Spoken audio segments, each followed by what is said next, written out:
प्यारे बच्चों, आप सभी का हमारे चैनल पे बहुत बहुत स्वागत है। दोस्तों, आज के इस वीडियो के माध्यम से क्लास 10th के बच्चों के लिए गृह विज्ञान का 2024 बोर्ड परीक्षा के लिए एक वायरल मॉडल पेपर लेकर के आ चुके हैं। और बच्चों, इस वीडियो के माध्यम से मैं आप सभी को ये बताने वाला हूं कि मॉडल पेपर कैसे सॉल्व करेंगे, 2024 बोर्ड परीक्षा में कॉपी कैसे लिखना है, टॉपर कॉपी कैसे लिखते हैं। सीक्रेट कोई नहीं बताना चाहता, लेकिन मैं आप सभी को इस वीडियो के माध्यम से सीक्रेट ट्रिक बताने वाला हूं। अगर आप इस पूरे वीडियो को देख लेते हो तो आप भी बोर्ड परीक्षा में टॉपर बन सकते हो। तो आपसे हम्बल रिक्वेस्ट है, इस पूरे वीडियो को शुरू से लेकर के अंत तक जरूर देख लेना, क्योंकि बच्चों यह एक टॉपर के द्वारा कॉपी लिखी गई है और इस कॉपी में कौन कौन सी सावधानियां बरती गई है, सब कुछ मैं आप सभी को इस वीडियो के माध्यम से कंप्लीट इसका सोल्यूशन देने वाला हूं, समझाने वाला हूं। ठीक है, तो इस वीडियो को मिस मत करना, शुरू से लेकर के अंत तक जरूर देख लेना। वीडियो को लाइक कर देना, शेयर कर देना, अगर चैनल पे नए हो सब्सक्राइब कर देना। आइए बच्चों, ये क्लास 10th का ये साइंस का होम साइंस का पेपर होने वाला है। सबसे पहले यहाँ पे आपका यहाँ पे रोल नंबर लिखना है, अपने यहाँ पे नाम लिख देना है। ये पेपर का कोड देख सकते हो 823EH दिया गया है। ये क्लास 10th के बच्चों का 2024 का ओरिजिनल वायरल बोर्ड का पेपर है। आप यहाँ पे नोटिस कर सकते हो। इस पूरे पेपर को हल करने के लिए 3 घंटा 15 मिनट का टाइम मिलता है। पूरा यहाँ पे 70 नंबर मिलेंगे। कुछ यहाँ पे निर्देश दिए गए हैं, इसको ध्यान से पढ़ लेना। यहाँ पे खंड अ से स्टार्ट करेंगे और सारे के सारे क्वेश्चन को हल करेंगे। ठीक है, आइए सबसे पहला प्रश्न यहाँ पे बच्चा पूछा गया है कि कौन सा बजट का अनिवार्य भाग नहीं है, भोजन, शिक्षा, फैशन या आवास। तो फैशन जो होगा बच्चा, ये बजट का भाग नहीं होगा, इसलिए इसका राइट आंसर तीसरा होगा। ठीक है, सब कुछ मैं बताऊंगा, आराम से धैर्य बना करके आप वीडियो को देखते रहिए। बजट सफल कब होता है, व्यय कम करके, आय व्यय के सही संतुलन से, आय बढ़ा करके या बचत करके। ठीक है, तो सफल बजट जब आय व्यय पे अगर हम बैलेंस बनाएंगे, संतुलित करेंगे, तब जाकर के हमारा बजट सफल बनेगा। हमारा सेकंड ऑप्शन यहाँ पे राइट आंसर होगा। ठीक है, अगला क्वेश्चन यहाँ पे पूछा गया बच्चा कि निम्नलिखित में से कौन सा सबसे सुरक्षित चेक है, वाहक चेक, क्रैश चेक, दोनों या कोई नहीं। तो सबसे सेफ चेक क्रैश चेक को माना जाता है, इस बात को ध्यान में रखना। ठीक है, चलो अगला क्वेश्चन यहाँ पे पूछा गया है कि 1 क्विंटल गेहूं की कीमत 2000 है, तो 15 किलो गेहूं की कीमत क्या होगी। तो 1 क्विंटल मतलब यहाँ पे दोस्तों 100 केजी होता है। तो 100 केजी गेहूं का कीमत यहाँ पे 2000 है, तो 1 केजी गेहूं का कीमत यहाँ पे क्या हो जाएगा, 20 रुपये हो जाएगा। और जब 15 केजी का निकालना होगा तो 15 गुना का 30, यानी कि 300 निकल करके आ जाएगा। इस तरीके से आप सॉल्व कर सकते हो। ठीक है, अगला क्वेश्चन है कि ध्वनि प्रदूषण को किसमें मापा जाता है, ओम, जूल, एम्पियर, डेसिबल। ठीक है, तो ध्वनि प्रदूषण को डेसिबल में मापा जाता है, इस बात को ध्यान में रखना। ठीक है, अगला क्वेश्चन पूछा गया है कि वायुमंडल में किसके निर्माण को ग्रीन हाउस प्रभाव के रूप में जाना जाता है, जो वर्तमान ग्लोबल वार्मिंग के लिए प्रमुख रूप से उत्तरदायी है। ठीक है, क्लोरीन, सल्फर डाइऑक्साइड, फ्लोरीन या कार्बन डाइऑक्साइड। ठीक है, इसमें देखो वायुमंडल में यहाँ पे बताना है कि किसके निर्माण से ग्रीन हाउस प्रभाव के रूप में जाना जाता है। यहाँ पे क्या हो जाएगा, CO2 हो जाएगा। इस बात को ध्यान में रखना है, डी नंबर यहाँ पे राइट आंसर होगा। ठीक है, अगला क्वेश्चन कि हमें प्लास्टिक की बोतलों को, थैलियों को आदि का प्रयोग कम करना चाहिए, क्यों। वे टिकाऊ नहीं है, वे गैर बायोडिग्रेडेबल है। ठीक है, वे विषाक्त या जहरीले पदार्थ के बने होते हैं, या वे वायुमंडल गैसों के साथ प्रतिक्रिया करते हैं। ठीक है, तो इसका जो राइट आंसर होगा ऑप्शन नंबर यहाँ पे बी नंबर बिल्कुल यहाँ पे राइट आंसर हो जाएगा। वे गैर डिग्रेडेबल है। ठीक है, इस बात को ध्यान में रखना है। अगला क्वेश्चन है कि ओजोन परत के ह्रास के लिए मुख्य रूप से उत्तरदायी क्या है, CFC, CH4, DDT या O3। तो CFC इसका राइट आंसर हो जाएगा। ठीक है, ओजोन परत का ह्रास के लिए। ठीक है, इस बात को ध्यान में रखना। ठीक है, वैसा ओजोन का फार्मूला होता है O3, इस बात को ध्यान में रखना। ठीक है, अगला क्वेश्चन है कि घर पर सिलाई करने से बचत होती है, समय की, धन की, कपड़े की या समय धन तीनों की। ठीक है, तो समय, धन और कपड़े तीनों की बचत हो जाएगी, इस बात को ध्यान में रखना। डी नंबर यहाँ पे राइट आंसर होगा। ठीक है, अच्छा अगला क्वेश्चन यहाँ पे पूछा गया बच्चा कि कपड़े की कटाई करने के लिए मिल्टन चाक के निशान लगाए जाते हैं। ऐसा क्यों किया जाता है, क्योंकि निशान आसानी से छूट जाता है, इसलिए हम क्या करते हैं, लगाते हैं। ऑप्शन नंबर हमारा पहला बिल्कुल यहाँ पे राइट आंसर हो जाएगा। ठीक है, अच्छा अगला क्वेश्चन यहाँ पे पूछा गया बच्चा, देखो ध्यान से कि तलने की विधि है, गहरी, शुष्क, उथली या तीनों। तो तलने की सबसे सर्वोत्तम विधि यहाँ पे गहरी विधि को मानी जाती है, इस बात को ध्यान में रखना। ठीक है, पहला ऑप्शन यहाँ पे राइट आंसर होगा। अगला क्वेश्चन कि प्याज की पुलिटिस किस पर बांधनी चाहिए, मोच पर, फोड़े पर, चोट पर या सभी पर। तो प्याज की पुलिटिस फोड़े के ऊपर बांधी जाती है, सेकंड नंबर यहाँ पे राइट आंसर होगा। ठीक है, अगला क्वेश्चन है कि प्राकृतिक असंतुलन से कौन सी आपदा आती है, सूखा पड़ना, बाढ़ आना, भूमि का बंजर हो जाना या सभी। तो सभी यहाँ पे राइट आंसर हो जाएगा। इस बात को ध्यान में रखना, समझ के जाना, ठीक है। अगला क्वेश्चन है कि सूती तंतु प्राप्त होता है रसायनों से, पशुओं से, वनस्पतियों से या इनमें से कोई नहीं। तो सूती तंतु रसायनों से या वनस्पतियों से प्राप्त होते हैं, इस बात को ध्यान में रखना। तीसरा ऑप्शन यहाँ पे राइट आंसर होगा, ठीक है। अगला क्वेश्चन कि क्षय रोग के रोगी के भोजन में किसकी मात्रा सबसे अधिक होनी चाहिए। तो सबसे अधिक प्रोटीन की मात्रा अधिक होनी चाहिए, इस बात को ध्यान में रखना। पहला ऑप्शन यहाँ पे राइट आंसर होगा।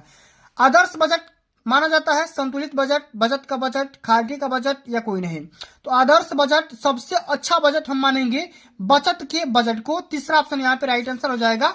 इस बात को ध्यान में रखना है, कई बार पूछा जा चुका है, ठीक है। अच्छा, अगला क्वेश्चन पूछा गया बच्चा कि चेचक रोग किसके माध्यम से फैलता है। तो ये जल के द्वारा फैलता है, इस बात को ध्यान में रखना, कई बार पूछा जा चुका है, ठीक है। भोजन कक्ष की देसी शैली में खाते समय खाना रखने के लिए कक्ष में क्या होना चाहिए। तो कक्ष में पाटा होना चाहिए, जिसे हम पटरी बोल सकते हैं, रैक बोला जाता है, उसी के ऊपर खाना रखा जाता है, ठीक है।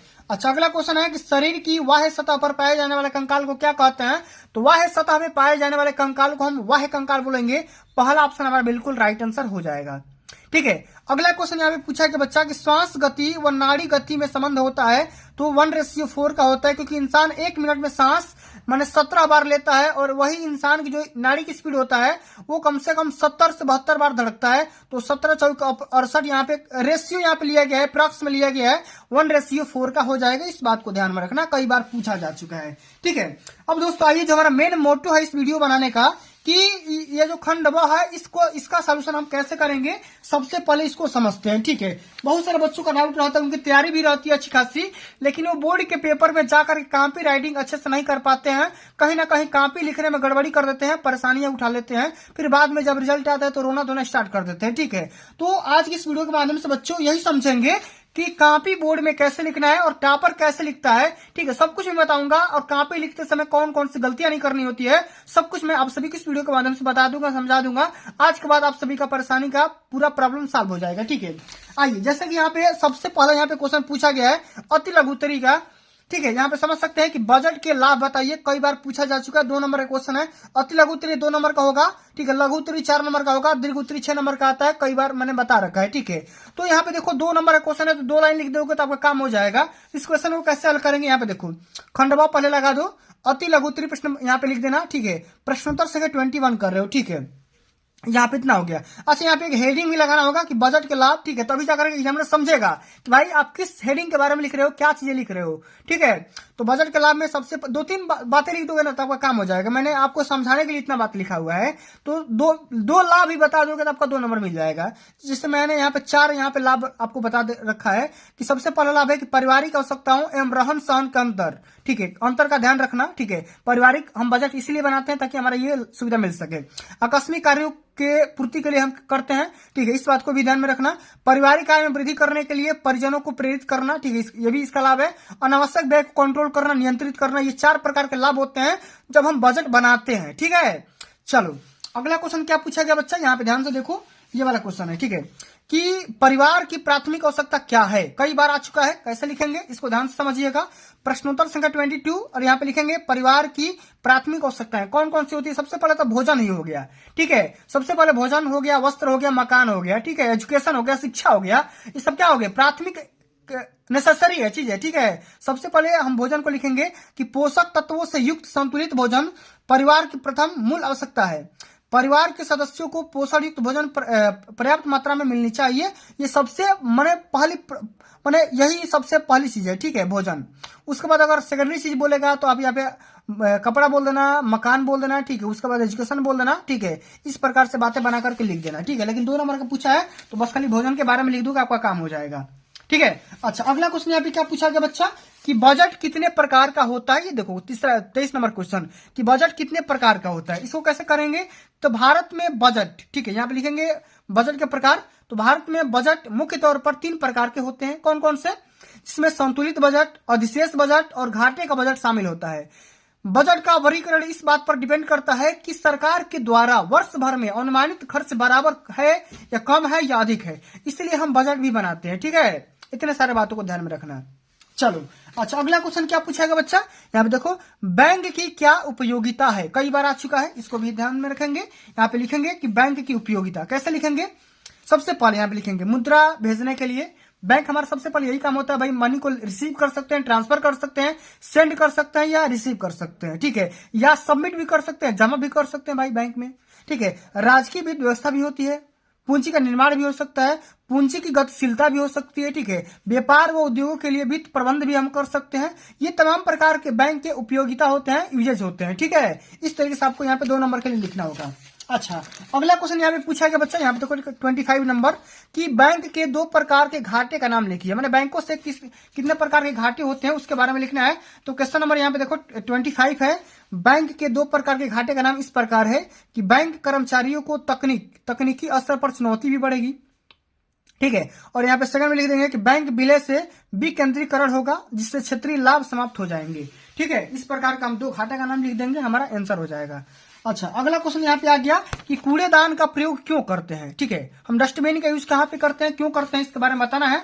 तो कूड़ेदान का प्रयोग इसलिए किया जाता है जिससे घर में कूड़ा करकट या आदि न फैले, क्योंकि कूड़ा फैलने से घर में गंदगी होती है और उस गंदगी से रोगाणु उत्पन्न हो जाते हैं जो हमारे लिए हानिकारक साबित हो सकते हैं, ठीक है। इस प्रकार से बातें बना करके यहाँ पे आराम से लिख देना, 2-4 लाइन लिखोगे, आपका 2 नंबर यहाँ से मिल जाएगा, ठीक है। अगला क्वेश्चन यहाँ पे लघुत्तरी का आ गया, जो कि कई बार आ चुका है, ये भी 4 नंबर का है। आय कितने प्रकार की होती है, विवरण देना है, 50 शब्द में लिखना होता है, कई बार हमने बता रखा है। कैसे लिखेंगे, आय मुख्य रूप से 2 प्रकार की होती है, एक तो होता है प्रत्यक्ष आय, एक होता है अप्रत्यक्ष आय। अच्छा, प्रत्यक्ष आय में लिखेंगे कि प्रत्यक्ष आय उस आय को कहा जाता है जो परिवार के मुखिया तथा अन्य सदस्यों को उनके अपने अपने व्यवसायों के माध्यम से प्राप्त होता है, ठीक है। कोई शिक्षा से प्राप्त कर रहा है, तो कोई बिजनेस से प्राप्त कर रहा है, तो कोई नौकरी से प्राप्त कर रहा है, तो कोई लोन दे करके प्राप्त कर रहा है, ठीक है। इस प्रकार से प्रत्यक्ष आय होता है, ठीक है। अच्छा, अप्रत्यक्ष आय में क्या होता है, तो ऐसा आय जो वेतन आदि के अतिरिक्त उपलब्ध होती है, अप्रत्यक्ष आय कहलाता है। इसमें देखो, अप्रत्यक्ष आय में धन के रूप में नहीं माना जाता है, ठीक है, ये जो ऐसा इनकम होता है जो कि इसको हम धन नहीं मान सकते हैं, ठीक है। चलो, अगला क्वेश्चन यहाँ पे 28 नंबर क्या पूछा गया है कि घर में सफाई करने के लिए इसका मतलब क्या होता है, अर्थ क्या होता है। ये देखो कि घर की आधुनिक उपकरणों के घर की सफाई का अर्थ क्या होगा, कई बार पूछा जा चुका है, इसको भी ध्यान से समझते हैं कि घर की सफाई का अर्थ कैसे लिखेंगे।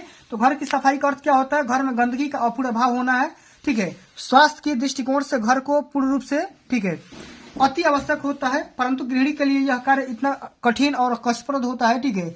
घर की सफाई 5 प्रकार की होती है, दैनिक, साप्ताहिक, मासिक, वार्षिक और आकस्मिक, ठीक है। मतलब घरों में जो सफाई होती है वो 5 प्रकार की होती है। दैनिक मतलब रोज रोज भी हो सकती है, साप्ताहिक मतलब 1 सप्ताह भी हो सकता है, मासिक भी हो सकता है, वार्षिक भी हो सकता है, और तुरंत भी सफाई हो सकता है, आकस्मिक इसको बोला जाता है, ठीक है। इतने सारे क्वेश्चन आपको लिखना पड़ेगा। अच्छा, अगला क्वेश्चन यहाँ पे देखो क्या पूछा गया है कि सफाई की आधुनिक उपकरणों के नाम लिखिए। 4 नंबर में पूछा गया कौन कौन से उपकरण होते हैं, से वैक्यूम क्लीनर हो गया, कारपेट हो गया, स्वीपर हो गया, ठीक है। इतने प्रकार के उपकरण होते हैं, आप आराम से लिख सकते हो, ठीक है। झाड़ू का नाम भी लिख सकते हो, ठीक है। इस प्रकार से कौन कौन से उपकरण होते हैं उसका नाम लिखना है, ठीक है। चलो, अगला क्वेश्चन यहाँ पे पूछा गया बच्चा, यहाँ पे देखो ध्यान से देखो, सबसे पहले ध्यान से देखिएगा ये वाला क्वेश्चन 30 नंबर कि घर में पर्दे लगाने से क्या लाभ होता है। पर्दा, ठीक है, पर्दा खरीदते समय किन किन बातों को ध्यान में रखना चाहिए उसके बारे में लिखना होगा, ठीक है। कई बार ये भी बोर्ड के पेपर में पूछा जा चुका है, ठीक है। तो कैसे हल करेंगे, यहाँ पे देखो, वास्तु के अनुसार पर्दे लगाने से कई परेशानियों से मुक्ति भी मिलती है, इसलिए खिड़की दरवाजे पर हमेशा वास्तुशास्त्र को ध्यान में रखकर ही पर्दे लगाने चाहिए। इससे सकारात्मक ऊर्जा का संचार बढ़ता है और घर पर सुख समृद्धि और खुशहाली बनी रहती है। धूल आदि कण भी घर में पर्दे लगाने की वजह से नहीं आ पाते हैं और पर्दा करते समय, ठीक है, उपयुक्त लंबाई चौड़ाई का होना चाहिए, इस बात को ध्यान में रखना चाहिए, ठीक है। चलो, एक यहाँ पे एक न्यूमेरिकल पूछा गया है कि यदि 20 मीटर कपड़े का मूल्य 1000 है तो 1 मीटर कपड़े का मूल्य बताइए, ठीक है। 4 नंबर का क्वेश्चन है, कैसे हल करेंगे। 20 मीटर कपड़े का मूल्य 1000 है तो 1 मीटर कपड़े का मूल्य निकालने के लिए हम 1000 में 20 से भाग कर देंगे, 50 रुपए निकल करके आ जाएगा, ठीक है। आसान तरीके से हो जाएगा, ठीक है। चलो, ये वाला क्वेश्चन ध्यान से समझिएगा, दीर्घ उत्तरीय प्रश्न है, 6 नंबर का क्वेश्चन है, कई बार आ चुका है। देखो, पारिवारिक आय कितने प्रकार की होती है और पारिवारिक आय किसे कहते हैं इसके बारे में बताना है, समझाना है, ठीक है। कितने प्रकार की होती है, 2 प्रकार की होती है, कई बार हमने बता रखा है, प्रत्यक्ष है, अप्रत्यक्ष है, ठीक है। दोनों के बारे में डिफिनेशन भी मैंने कर दिया, प्रत्यक्ष आय क्या होता है और अप्रत्यक्ष आय क्या होता है, ठीक है। आगे डिफाइन करना है कि पारिवारिक आय क्या होता है, इनकम क्या होता है। तो पारिवारिक आय से मतलब क्या होता है, तात्पर्य क्या होता है कि परिवार में सभी स्रोतों से आने वाली आय से है, जैसे परिवार के सदस्यों का वेतन हो गया, किराया हो गया, बैंक से प्राप्त होने वाला ब्याज हो गया, या परिवार के सदस्यों के द्वारा कौशल का प्रयोग करके की गई नई बचत पारिवारिक आय कहलाता है, ठीक है। प्रत्यक्ष आय में अतिरिक्त धन को विनियोग अर्थात ब्याज, आवास, दुकान का किराया शामिल होता है, जबकि अप्रत्यक्ष आय में इन सुविधाओं से मुक्ति होता है, इसको हम शामिल नहीं कर पाते हैं। ठीक है, इतने तरीके से आपको बना करके भी, ऐसा नहीं है कि आप यही बातें लिखोगे, ठीक है, कंटेस्ट करके, बिल्कुल ऐसा नहीं है। ठीक है, आप बातें बना करके अपने मन से भी लिख सकते हो, एग्जामिनर आपका गलती नहीं काटेगा। ठीक है, चलो अगला क्वेश्चन यहाँ पे क्या पूछा गया कि घर में स्वच्छता के महत्व के बारे में टिप्पणी करना, प्रकाश डालना। यहाँ पे देखो, घर में स्वच्छता के महत्व पर प्रकाश डालना है, 6 नंबर का पूछा गया है। तो कैसे हल करेंगे, यहाँ पे देखो, घर में स्वच्छता का महत्व लिखेंगे कि स्वच्छता सभी की जिम्मेदारी और उन्हें अपने पास की स्वच्छता को बनाए रखने की आवश्यकता है। एक स्वच्छ शरीर हमें स्वस्थ रखता है और डॉक्टरों से दूर रखता है और इस प्रकार चिकित्सा खर्च और समय की भी हानि से बचाता है। स्वच्छता से मन में अच्छे और सकारात्मक विचार आते हैं जो रोगों की घटना को धीमा करता है। ठीक है, इसलिए घर की सफाई करते समय निम्नलिखित बातों को ध्यान में रखेंगे। कौन कौन सी बातें हैं, जल्दीबाजी में सफाई नहीं करना चाहिए, धूप के समय खिड़की नहीं खोलना चाहिए, किचन के सामान को साफ करके ही रखना चाहिए, बिना साफ करके नहीं रखना चाहिए। ठीक है, फफूंदी पर ध्यान जरूर देना चाहिए, इतने सारे बातों को ध्यान में रखना चाहिए। ठीक है, अच्छा एक और भी क्वेश्चन है जो कि ये भी क्वेश्चन पूछा गया है। ठीक है, यहाँ पे देखो कि दूषित जल से फैलने वाले कौन कौन से रोग हैं, उनका नाम लिखना है। ठीक है, यहाँ पे लिखेंगे कि दूषित जल से फैलने वाले रोग निम्नलिखित है, जैसे चर्म रोग हो गया, पेट रोग, पीलिया, हैजा, दस्त, ठीक है, उल्टिया, टाइफाइड, बुखार हो सकते हैं। गर्मी व बरसात के दिनों में इनके होने का खतरा ज्यादा रहता है। मुख्य रूप से अशुद्ध जल के निरंतर सेवन से पाचन क्रिया बिगड़ जाती है, भूख घट जाती है और जी मचलाने लगता है। इसलिए इसका अतिरिक्त हैजा, मियादी बुखार, पेचिस, अतिसार रोग भी अशुद्ध जल के सेवन से हो सकते हैं। ठीक है, इतने सारे तरीके से आप सभी को बोर्ड के पेपर में कॉपी लिखना होगा, हल करना होगा। एक बात और यहाँ पे बच्चों नोटिस कर सकते हो, इस कॉपी में कहीं भी आप ओवर राइटिंग नहीं देख सकते हो। ठीक है, तो अगर आप बोर्ड के पेपर में कॉपी लिखते समय कहीं भी ओवर राइटिंग नहीं करोगे, कहीं भी काटापीटी वगैरह नहीं करोगे, कॉपी सक्षम सही तरीके से लिखोगे, तो आपका एक भी नंबर ना कटेगा और पूरा का पूरा नंबर मिलेगा। ठीक है, और जितना पूछा जाए उतना ही यहाँ पे आंसर देना होगा। बहुत सारे बच्चे करते हैं कि हाँ, कॉपी भरने के चक्कर में वो फालतू बातें भी लिख सकते हैं। ठीक है, तो वो सब फालतूगिरी आपको नहीं करना है और कॉपी अगर पढ़े भी नहीं होगे तो उसी में से बना करके बातें लिख देना है। ठीक है, बकवास की बातें नहीं लिखना होगा। ठीक है, और कॉपी में गाली गलौज वगैरह या धमकी वगैरह या, ठीक है, जो भी बच्चे कॉपी में मैंने पैसों को भी नथी कर देते हैं, तो ऐसा बिल्कुल वगैरह नहीं करना, वरना नंबर कट जाते हैं, वैसे मिलते नहीं है। ठीक है, बच्चे फेल हो जाते हैं। ठीक है, तो जो भी आपको क्वेश्चन नहीं आ रहा है उसी में से बना करके लिख सकते हो। ठीक है, कोई डाउट नहीं है, आपका नंबर मिल जाएगा, 1-2 नंबर मिलेगा तो मिलेगा। ठीक है, चलिए इतने सारे स्टेप बच्चों आपको फॉलो करने पड़ेंगे, तभी आप बोर्ड के पेपर में टॉपर बन सकते हो। तो बच्चों आज का वीडियो कैसा लगा आप कमेंट के माध्यम से बताइएगा। ठीक है, कमेंट सेक्शन में आप अपना राय जरूर दीजिएगा। अगर वीडियो अच्छी लगा होगा, ठीक है, बेहतर लगा होगा, तो इस वीडियो को लाइक कर देना, शेयर कर देना, और अभी तक आप मेरे चैनल ऑनलाइन स्टडी सीरीज पर नए होंगे तो उसको भी सब्सक्राइब कर देना। जल्द मिलते हैं अगली वीडियो में, तब तक के लिए जय हिंद, जय भारत, वंदे मातरम।